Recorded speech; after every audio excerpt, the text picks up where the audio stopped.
accommodation sector. We got started by having 2 one-day conferences with retailers.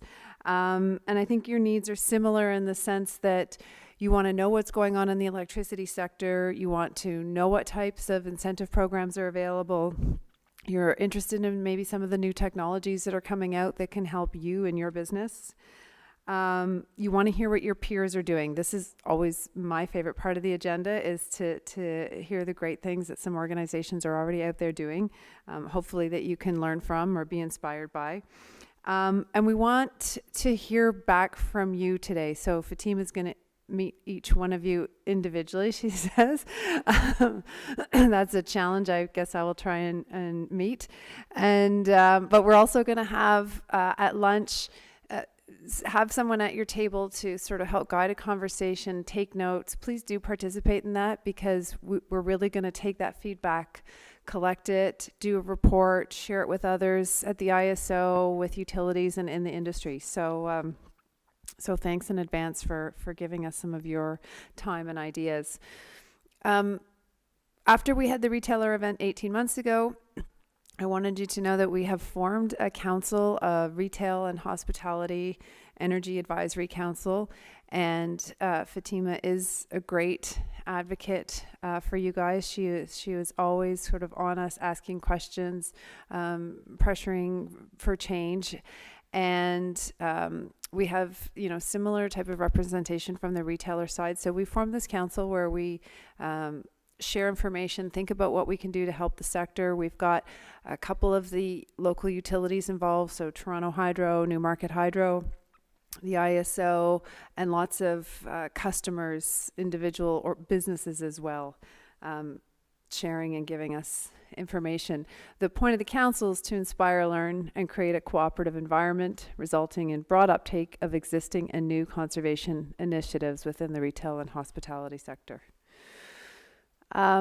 Very briefly, there'll be a presentation by Rob on the IESO from the IESO that will go into a bit more detail. But in terms of running the power grid, I just did want to emphasize that we are responsible for Ontario's power system at the IESO, and that's sort of the control center where we're managing demand, dispatching generation in real time to meet the demand, long-term planning, and overseeing the conservation and energy efficiency. It is really key to how we run the power system now. So we are relying on the conservation. It has been very successful over the last decade, continues to be more successful.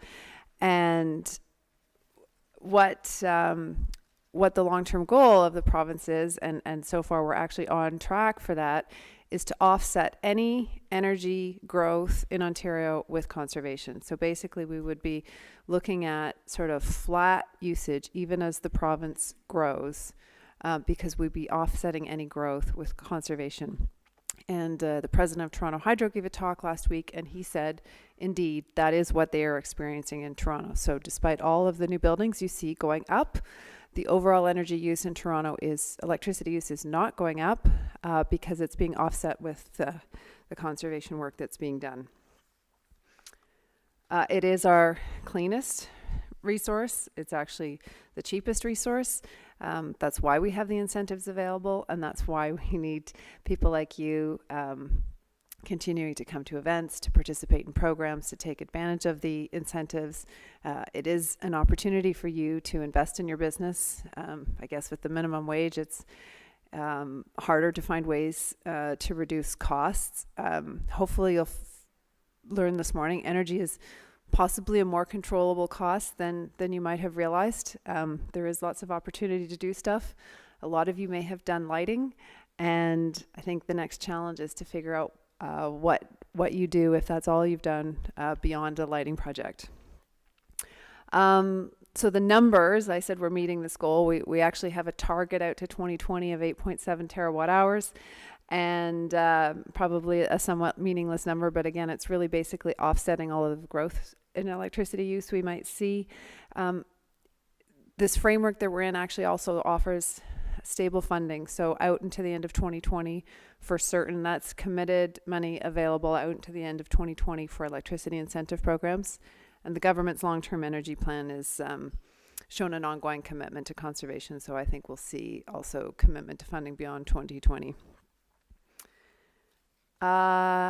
And in terms of that target, this framework started in 2015, and we're actually, at the end of this year, we'll be halfway through that time period of the framework, and we're 48% of the savings as of October. So it looks like we're on track to do all this conservation. So again, thank you for the role that you play in that. And oh, sorry, I did have one more slide. This is I threw this in at the last minute. I borrowed this from a presentation I saw a couple of weeks ago. And it talks about energy savings in the middle, but all the different people that are involved in making energy conservation successful. And so while I'm not going to go into the roles of all these people, I think I just didn't want to lose sight of the fact that people are actually the key factor in here. So we've got technologies, we've got incentives, but it doesn't happen with the people, which is why we wanted to bring everybody together this morning, because that's how we're going to make things happen. So thank you.